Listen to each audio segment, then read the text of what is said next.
কেউ যদি মুসলিম হতে চায়, কেউ যদি ভালো হতে চায়, তাহলে তার ইচ্ছা লাগবে। আর এই সম্পর্কে যথেষ্ট কথা আছে। যেমন আজকের খুতবাটা এইভাবে আমি প্রস্তুত করেছিলাম। কেন বললাম? কারণ আমরা নেটে কিছু ব্যক্তিদেরকে দেখতে পাচ্ছি যে তারা মানে মোটিভেশনাল, মানে খুব গ্রহণযোগ্যতামূলক কথাবার্তা বলে। তো এই মানুষগুলোর মধ্যে আমি 3 শ্রেণীর মানুষের ভাগ আপনাকে বোঝাচ্ছি। এক শ্রেণীর মানুষ হচ্ছে যারা ব্রিজের উপরে কিছুক্ষণ দাঁড়া মনে, ওদিক থেকে খুতবাটা পড়ে তারপরে মানে ফারাজি কান্দা নামাজ পড়ে চলে যাবো না। তো এক শ্রেণীর মানুষ হচ্ছে যারা চাচ্ছে যে আপনার পরকালটা ঠিক থাকুক, দুনিয়া যেমন যাচ্ছে আপনার পরিস্থিতি যেমনই হোক না কেন, কিন্তু পরকালটা ঠিক থাকুক। আরেক শ্রেণীর মানুষ চাচ্ছে যে আপনার দুনিয়া ঠিক থাকুক, সুন্দর হোক। তারা আবার ধর্ম বা পরকাল এসব নিয়ে বক্তব্য দেয় না বা তারা এটা বোঝে না। আরেক শ্রেণীর মানুষ হচ্ছে যারা চায় মন যেমন চায় তেমন চলবে এবং আপনিও তাদের দলে হয়ে যান। আর চতুর্থ আরেক শ্রেণীর মানুষ আছে যারা ওই যে সামনে গিয়ে দাঁড়ায়, মানে যারা পশুর মতো, না ওর দুনিয়া ঠিক আছে না পরকাল ঠিক আছে, মানে ও পশুর মতো জীবনযাপন করে। আল্লাহ সুবহানাহু ওয়া তাআলা তাদের সম্পর্কে বলেছেন এদেরকে দাওয়াত দিয়ে কোনো লাভ নেই, মানে এদের পেছনে পড়ে থাকলেও কোনো কাজ হবে না। এক শ্রেণীর মানুষ আছে, তো আমরা এদেরকে বাদই দিলাম। কিন্তু বাকি যারা আছে, যারা এশ আরাম আয়েশে কাটিয়ে দিচ্ছে, এটা একটা শ্রেণী, চাচ্ছে যে আপনি তাদের মতো হয়ে যান।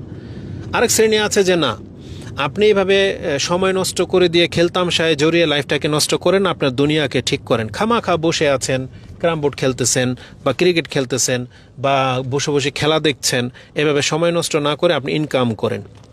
এবং এই ইনকামের দরুন তারা বহু সুন্দরভাবে আপনার কাছে কথা উপস্থাপন করে। তো তারা একদিক থেকে ভালো, যে তারা আপনার দুনিয়াটাকে সুন্দর করতে চাচ্ছে, যে মুসলিম আপনি অযোগ্য কেন হবেন বা অকর্মা কেন হবেন, অথবা অন্যের দাসত্ব কেন করবেন, আপনি বিজনেস করে লাভবান সামর্থ্যবান হন। তো এটা হচ্ছে এক শ্রেণীর মানুষের দাওয়াত। তো তাদের একটা দিক ভালো, কিন্তু সব থেকে ভালো পয়েন্ট কারা আছে? যারা আমাদেরকে বলে যে আমাদের পরকাল যেন ঠিক থাকে। দেখেন, দুনিয়ার রিজিক কম বেশি সবাই যেমন যে যেমনটা পেয়েছি এটা দিয়ে চলে যাবে, কিন্তু পরকাল যেন ঠিক থাকে, কারণটা হচ্ছে আমাদের মূল। তো আমার মনে হয় যে তাদের দাওয়াতটা গ্রহণ করা উচিত। কেননা কারণ তারা ওই কাজটা করে যাচ্ছে যে এই কাজের জন্য আল্লাহ সুবহানাহু ওয়া তাআলা নবী এবং রাসূলদেরকে পৃথিবীতে প্রেরণ করেছেন। আল্লাহ সুবহানাহু ওয়া তাআলা দেখেন, আমি কালকে বিষয়টাকে এভাবে ভেবেছি, আপনি বিষয়টাকে কতটা গুরুত্বের সাথে নেবেন আমি জানি না, তবে বিষয়টা দেখেন তো, বালু থেকে গ্লাস বানানো, তারপরে অক্সিজেনকে বোতলজাত করা, কার্বন ডাইঅক্সাইড, নাইট্রোজেন এগুলো বাতাসের মধ্যে থাকে, এগুলোকে পৃথক পৃথকভাবে আলাদা করে মেশিনের মাধ্যমে বোতলজাত করা যায়, রিজার্ভ করা যায়।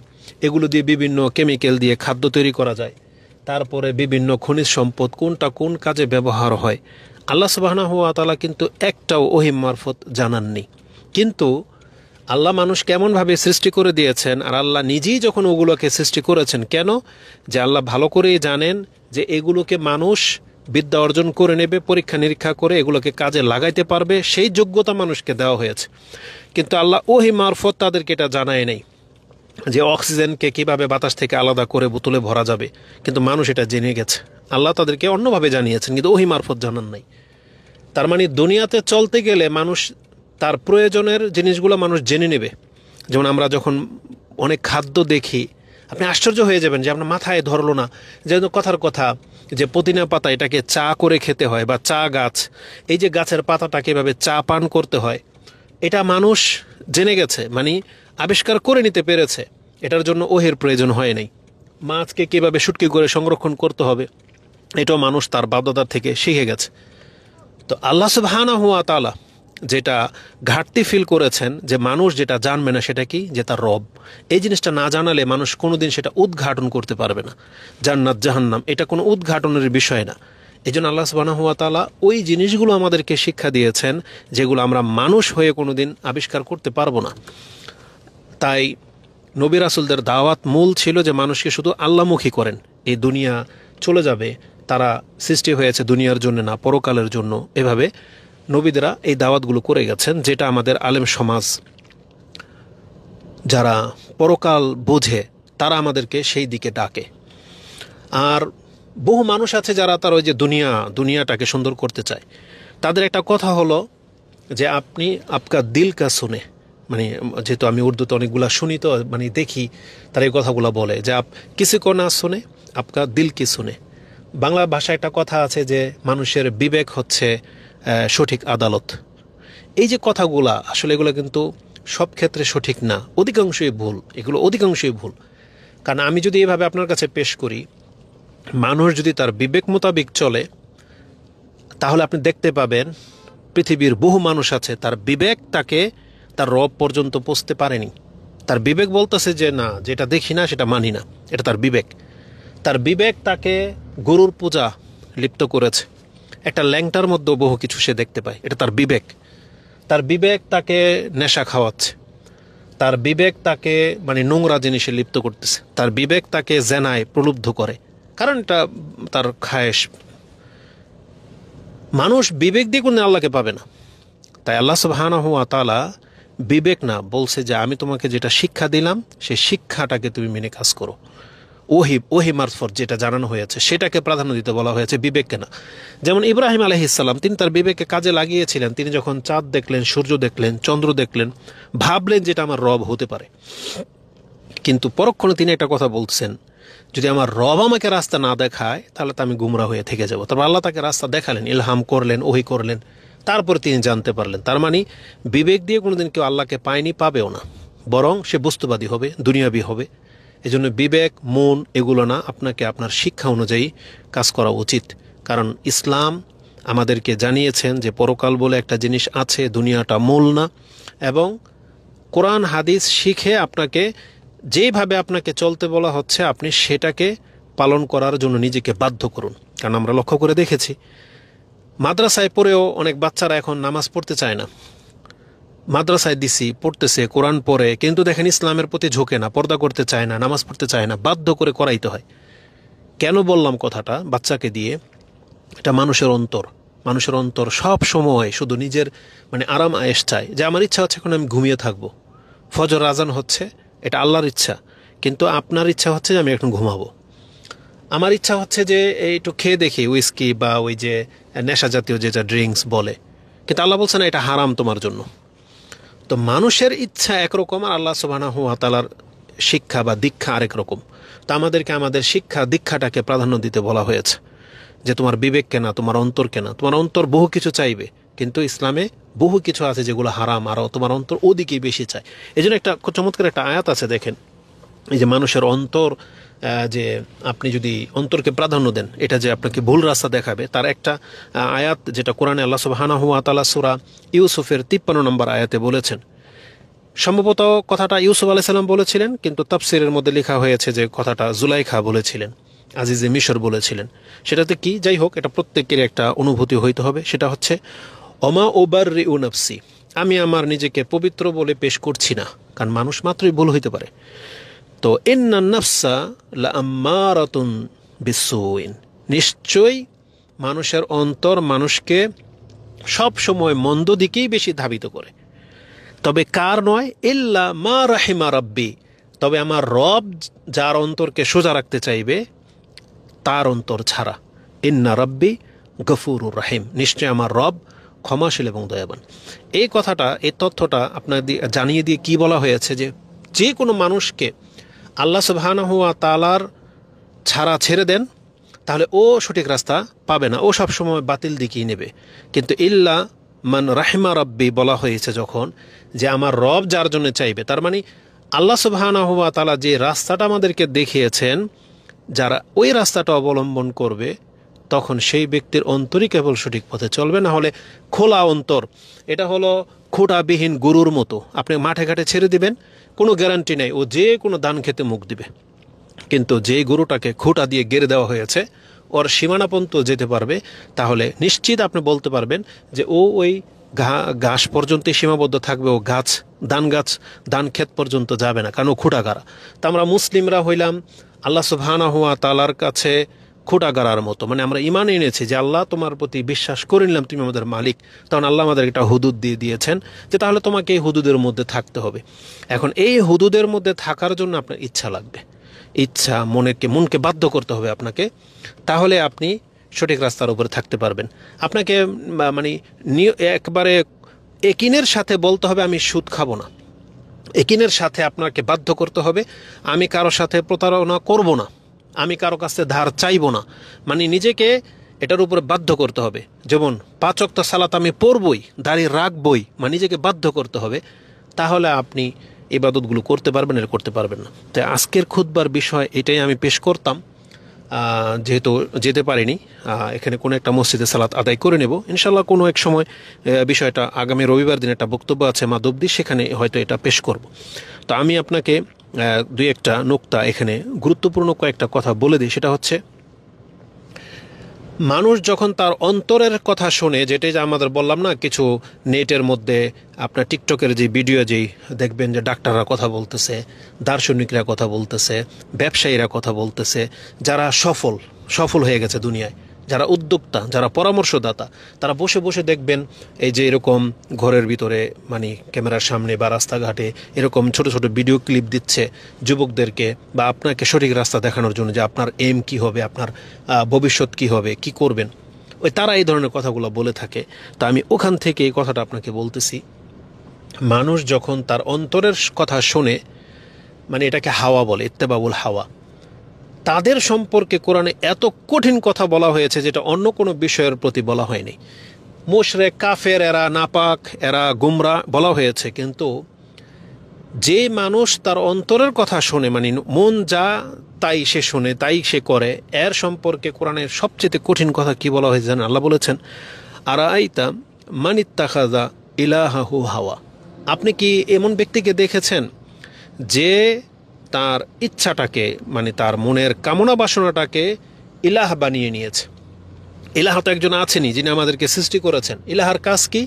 ইলাহ যা আদেশ করবে আমরা তার বন্দিগি করব, সে হচ্ছে আমাদের ইলাহ। ইলাহ মানে এখানে আল্লাহ রবও বলে নাই, বলছে ইলাহ। ইলাহ মানে হচ্ছে যার গোলামি করা যায়, তিনি হচ্ছেন ইলাহ, যিনি আমাদের মাবুদ, যার ইবাদত করা লাগে।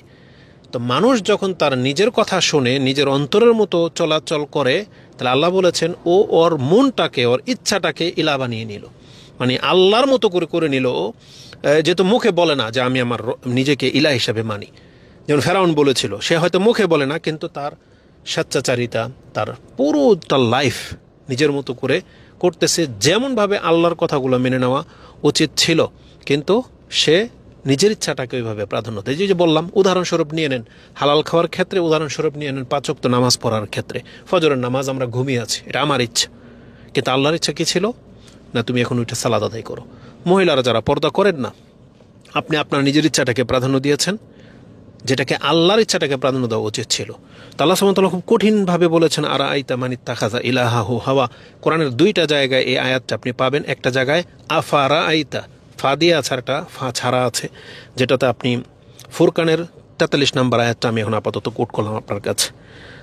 দ্বিতীয়ত আল্লাহ সুবহানাহু ওয়া তাআলা বলেছেন, যারা মূলত নিজের অন্তরের কথা শুনে, নিজের অন্তর মোতাবেক চলে, এমন ব্যক্তি সব থেকে বেশি মানে গুমরাহ, আর এদের আগে পিছে বা এদের থেকে পরামর্শ নিতে আল্লাহ নিষেধ করেছেন, যারা নিজের মতো করে চলে। একটা আয়াত আপনি নিতে পারেন, যেটা সূরা কাসাসে 50 নম্বর আয়াতে আল্লাহ বলেছেন, আন্নামা ইয়াত্তাবিউনা আহওয়াআহুম। কিছু ব্যক্তিরা আছে, তার আগে কিছু আয়াত আছে, ফাইন লাম ইয়াস্তাজিবু লাকা ফাআলাম। আল্লাহ বলেছেন, হে নবী, আপনি দেখতে পাবেন পৃথিবীতে কারা আপনার কথা শোনে না, মানে না, যারা আপনাকে নবী হিসেবে চিনে, স্বীকারও করে নিল, কিন্তু আপনার কথা মতো চলে না, কাদেরকে পাবেন? এই চরিত্রের আপনি জেনে নেন। আল্লাহ বলেছেন, ফাআলাম আন্নামা ইয়াত্তাবিউনা আহওয়াআহুম। তারা হলো ওই শ্রেণীর মানুষ যারা নিজের অন্তরের কথা শুনে, মানে তার মন যা চায় তাই করবেও, তারাই কেবল জেনে শুনে ইসলাম সত্য, কোরআন হাদিস সত্য মেনে নেওয়ার পরেও আমল করতে পারে না, শুধু তার মনের খায়েশটাকে পুরা করার জন্য। কারণ তার মন চাচ্ছে এটা, তার মন চাচ্ছে এমন মহিলা, তার মন চাচ্ছে আমি এটা করব, এটা খাবো, এখন নামাজ পড়বো না, টাকনার নিচে প্যান্ট দাড়ি রাখবো না, তার মন চাচ্ছে এক কথায়। আল্লাহ বলেছেন তারা অধিকাংশরাই হলো তাদের মনের প্রাধান্য দিয়ে থাকে। এবং আল্লাহ বলেছেন, ওমান আদাল্লু মিম্মান ইত্তাবা হাওয়াহু বিগাইরি হুদাম মিনাল্লাহ। আল্লাহ বলেছেন, যেই ব্যক্তি আল্লাহর পক্ষ থেকে দেখানো হেদায়াতকে প্রত্যাখ্যান করে দিয়ে নিজের ইচ্ছাটাকে প্রাধান্য দিল, ওর চাইতে বড় গুমরা আর পৃথিবীতে কে আছে? এই জন্য বলেছি, যারা মনের কথা মতো চলে আল্লাহ তাদের সম্পর্কে সব থেকে কঠিন কথা বলেছেন এই আয়াতগুলোতে, সেই জিনিসটা আপনি পাবেন। এবং আল্লাহ সুবহানাহু ওয়া তাআলা বলেছেন এমন ব্যক্তিদের অনুসরণ করতে নিষেধ করা হয়েছে। কেন বললাম? ওই যে যারা বললাম না, নেটে আপনাকে দুনিয়া সৌন্দর্যতা শিখাবে, যারা পরকালমুখী কথা বলে না, তো আপনি তাদের কাছ থেকে পরামর্শ নিয়েন না। কারণ দেখেন, তারা সবাই পয়সাওয়ালা ব্যক্তি। আর আমি দেখেছি যে সিরিয়াল বানানো হয়, নাটক, ফিল্ম বা এই ধরনের কথাবার্তা, আনুষ্ঠানিকতা, এই টক শোগুলো হয়, সব পয়সাওয়ালাদের, সামর্থ্যবানদের, যাদের লাইফের সাথে আপনার লাইফ মিলবে না। তারা হয়ে গেছে কোনোভাবে পয়সাওয়ালা, তাদের জীবনে কষ্ট উত্থান পতন হয়েছে, মেনে নিলাম। কিন্তু দেখেন, বাস্তবতা আর গল্প কোনো দিন এক হয় না। তো বাস্তবতার গল্প কখনোই এক হবে না। বাস্তবই। মুসলিমদের জীবনই একটা, কাফেরদের জীবনই একটা। যারা পরকালমুখী তাদের জীবনই একটা, যারা দুনিয়ামুখী তাদের জীবনই একটা। এই জন্য আপনি কোন পথটা বেছে নেবেন সেটা হচ্ছে বিষয়। আর আমরা এই ধরনের কথা কেন বলি? কারণ আমরা অত চাকচিক্য জীবনযাপন করি না, এই জন্য আমাদের কথাগুলো বুঝতে আপনার জন্য সহজ হবে। এখন এমন যদি হইতো যে আমি অনেক শান শৌকতের সাথে আছি এখন গাড়ির ভিতরে বসা, যদিও কারণ এটা তো নিয়েছি যেহেতু পরিস্থিতির কারণে, কিন্তু আমাদের ব্যক্তিগত গাড়ি নিয়ে আমরা চলি না, অধিকাংশ সময় অটো দিয়েই চলি। আপনারা দেখতে পান, হেঁটে যাই। তারপরে অনেক কিছু আছে যেগুলো আমাদের রেসপেক্ট নাই। তাহলে এই জন্য আমাদের কথাগুলো বুঝতে আপনার সহজ হবে, কারণ আমি আপনার সমাজেরই মানুষ, আপনার লেভেলের মানুষ। এমন না যে অনেক ওঢেল সম্পত্তির মালিক হয়ে গেছে এই জন্য হয়তো পরকালের কথা বলতেছি, যে না, কষ্ট, দুঃখ, অভাব আমাদেরও আছে। কিন্তু এটা আমি অনুভব করেছি যে আসলে আজকে আমরা মুসলিম হওয়া সত্ত্বেও কেন আমাদের চরিত্র এত খারাপ, কেন আমরা মিথ্যা বলি, কেন আমরা অন্যের সাথে ধোঁকামি করি, কেন আমরা গায়ের জোরে কাজ করি, কেন আমরা এই যে রাস্তা ব্লক করে দিয়ে গোরামি করি, নেশা, সিগারেট মুখের মধ্যে আছি, নামাজ পড়ি না কেন? সবগুলোর মূলে হচ্ছে আপনার ইচ্ছা। এটা হচ্ছে অধিকাংশ মানুষদের এক ভাগ। আর অধিকাংশ মানুষ তো যে আল্লাহ বলেছেন যে এদেরকে ছেড়ে দেন, যে আপনি যদি তাদেরকে হেদায়েতের দিকে ডাকেন আর নাই ডাকেন, তাদের কোনো পরোয়া হয় না। তারা ওহম লা ইয়াকিলুন ওহম লা ইয়াহতাদুন, তারা হেদায়েত পাবে না, তাদের বিবেক কাজ করে না। ওটা অধিকাংশ মানুষের নেচার, যারা শুধু কাজ করে আর খায় আর আমোদ প্রমোদে মেতে উঠেছে। কিন্তু যারা দুনিয়াতে ভালো, সে দেখেন কিছু মানুষ আছে যে ধার্মিক না কিন্তু ভদ্র, আর অধিকাংশ শ্রেণীর মানুষ ধর্মকর্ম তো নাই, বরং অভদ্র, একেবারে অভদ্র। নাস্তিকদের মধ্যে ভদ্রতা আছে, কিন্তু মুসলিমদের চরিত্রের মধ্যে এমন হয়ে গেছে এরা শুধু মুসলিমের ঘরে জন্মে গেছে, কিন্তু দিন ধর্ম নাই, না দুনিয়া ঠিক, না ভদ্রতা আছে, কিছুই নেই এদের মধ্যে। তো এই জন্য এই বিষয়টা আজকে এইভাবে পেশ করতে চেয়েছিলাম, খুতবায় যেটা হয়নি। তবে আল্লাহ সুবহানাহু ওয়া তাআলার কাছে তৌফিক কামনা করি। তো আমি শেষ করে দেবো, যেহেতু এটা খুতবা না, এতটুকু কথাই বলেছি। কেন এই আপনার ইচ্ছা লাগবে, একটা চমৎকার একটা হাদিস বলি আপনাকে, মানে 1 মিনিটের মধ্যে। রাসূলুল্লাহ সাল্লাল্লাহু আলাইহি সাল্লাম একদিন আলী রাদিয়াল্লাহু তাআলা আনহুর ঘরে গেলেন, যেখানে ফাতেমা রাদিয়াল্লাহু তাআলা আনহা ছিলেন। তখন তাদের দুইজনের কাছে রাতের একটা কোনো অংশে, হয়তোবা গভীর রাতে বা রাতের অনেক লম্বা অংশে তিনি গেলেন, গিয়ে তাদেরকে জিজ্ঞেস করলেন যে তোমরা কি সাল্লিয়ান, তোমরা কি রাতের সালাত আদায় করো বা করেছ? তখন তারা উভয়ে জবাব দিয়েছিল, বা ফাতেমা রাদিয়াল্লাহু তাআলা আনহা বলেছিলেন, ফাইদা, যে ইয়া রাসূলুল্লাহ, আনফুসুনা বিয়াদিল্লাহ, আমাদের নাফস তো আল্লাহর হাতে। এই যেটা আজকে অধিকাংশ মুসলিমদের চরিত্র, যে আল্লাহ চাইলে তো আমাকে হেদায়েত করে দিবে, বা আল্লাহ চাইলে তো আমি নামাজ পড়ব, দোয়া করেন হুজুর যারা বলে। ফাতেমা রাদিয়াল্লাহু তাআলা এই কথাটাই বলেছিলেন, আনফুসুনা বিয়াদিল্লাহ, ফাইযা শাআ ইয়াবআসানা বাআসানা, আল্লাহ যখন চাইবেন আমাদেরকে জাগাতে রাতের যে অংশে, তাহলে তখন আমাদেরকে জাগিয়ে দিবেন, তখন উঠে আমরা সালাত আদায় করব। এই কথা শুনে রাসূলুল্লাহ সাল্লাল্লাহু আলাইহি সাল্লাম একটা কথাও বলেন নাই, চুপ করে উঠে গেলেন, রানের উপর থাপ্পড় দিয়ে উঠে গেলেন। উঠে তাদেরকে প্রস্থান করার সময় তিনি কোরআনের একটা ছোট্ট টুকরা বললেন। তিনি বলেছেন, ওয়া কানাল ইনসানু আকসারা শাইইন জাদালা, নিশ্চয়ই মানুষ অধিকাংশ বিষয়ের ক্ষেত্রে তর্কপ্রিয়। এই কথাটা বলে তিনি বেরিয়ে গেলেন, আর কিচ্ছু বলেন নাই তাদের কাছে। হাদিস কিন্তু বুখারীতে আছে, বুখারীতে হাদিসটি আপনি 1127 নম্বরে পেয়ে যাবেন। আমি হাদিসটাকে এখানে কেন নিয়ে আসলাম, এটা সত্য কথা যে আমাদের সবার অন্তর আল্লাহর হাতে আছে। আল্লাহ যেইভাবে চাবে সেইভাবে ঘুরিয়ে দিতে সক্ষম, যখন যেটা চাইবে তাই হবে। এই জন্য যারা দাঁড়িয়ে রাখেন না, যারা নামাজ পড়েন না, হ্যাঁ আপনাদের এই চরিত্র এটাও আল্লাহ জানে, বা আল্লাহর ক্ষমতাধীন। আল্লাহ চাইলে আপনাকে মসজিদে ঘুরে দিতে পারে, যেটা আপনি মনে করে থাকেন বা এই যে এখানে বলা হয়েছে যে আল্লাহ যখন আমাদেরকে জাগাইতে চাইবেন আল্লাহ নিজেই জাগাই দিবেন, এই উদাহরণটা হলো ওই রকম। আল্লাহ সুবহানাহু ওয়া তাআলা আপনাকে হালাল পানি খাওয়ার ব্যবস্থা করে দিয়েছেন। পানিটা আপনার সামনে আছে, গ্লাসে আছে, বোতল আছে, গ্লাস আছে। এখন আপনি চাচ্ছেন, আল্লাহ চাইলে এই পানি যদি আমার তকদিরে থাকে তো পানি উঠে এসে আমার মুখে এসে যাবে, আমাকে হাত দিয়ে গ্লাসটা ধরতে হবে কেন? মানে এটা হচ্ছে আপনার থিঙ্কিং। দাড়ি রাখার ক্ষেত্রে বলেন, 5 ওয়াক্ত নামাজ পড়ার ক্ষেত্রে বলেন, পর্দা করার ক্ষেত্রে বলেন, হালাল খাওয়ার ক্ষেত্রে বলেন, মানে আপনি চাচ্ছেন যে আল্লাহ চাইলেই তো আমাকে এটা করে দিতে পারে। তার মানে আপনার উদাহরণ হচ্ছে ওই গ্লাসে পানি ঢেলে আপনাকে খেতে বলা হয়েছে, কিন্তু আপনি সেটা নিতে চাচ্ছেন না। আপনি বলছেন না, পানিটা উঠে এসে আমার মুখে ঢুকে যাক। জেনে নেন আল্লাহ কোনোদিন এই কাজটা আপনার সাথে করবে না, বরং আপনাকে বলা হয়েছে যে পানিটা তুমি যদি ঢেলে খাও তাহলে তোমার রিজিকে এটা অন্তর্ভুক্ত হবে। এটা রিজিকের অন্তর্ভুক্ত করা হয়েছে আপনার ইচ্ছাটাকে। তো মানুষ ইচ্ছা হইলেই মুসলিম হইতে পারে, মানুষ ইচ্ছা হইলেই সালাত আদায় করতে পারে, আপনার ইচ্ছাটা থাকবে। এটা প্রথম নুকতা আপনাকে বললাম। এই জন্য যারা মুসলিম নামাজ পড়েন না, আপনাকে প্রথমে নামাজি হওয়ার ইচ্ছা থাকতে হবে। এটার পেছনে আল্লাহ সুবহানাহু ওয়া তাআলা সেই আয়াতটা স্মরণ করে আল্লাহ কি বলেছেন, ইন্নাল্লাহা লা ইউগাইয়িরু মা বিকাউমিন হাত্তা ইউগাইয়িরু মা বিআনফুসিহিম। যেই জাতি নিজেই পরিবর্তন চায় না, আল্লাহ কোনদিন সে কাউমকে পরিবর্তন করে দিবেন না। এটা কোন ক্ষেত্রে? ওই যে ব্যক্তি পানি ঢেলে খেতে চায় না, তার পানি উড়ে এসে তার মুখে ঢুকে যাবে না। এটা এইভাবে আপনাকে নিতে হবে। আল্লাহ সুবহানাহু ওয়া তাআলা সবার জন্য হেদায়েত চান, এই জন্য তো কোরআন নাজিল করে দিয়েছেন। আল্লাহ তো বিশেষ শ্রেণীকে বলে নাই যে তোমরা শুধু কোরআন পড়তে পারবে, ওরা পারবে না, বরং যারা কোরআন পড়তে পারে, যারা কোরআন থেকে হেদায়েত নেবে তারাই হেদায়েত পেয়ে যাবে। আল্লাহ হেদায়েতের রাস্তাটাকে সহজ করে দিয়েছেন। এই জন্য আল্লাহ বলেছেন, ইন্না হাদাইনাহু সাবিলা ইম্মা শাকিরান ওয়া ইম্মা কাফুরা। আমি তোমাকে রাস্তা দেখিয়ে দিলাম, তুমি চাইলে আমার শুকরগুজার বান্দা হতে পারো, না চাইলে না শুকরি করো, তবে মরার পরে বিচার হবে।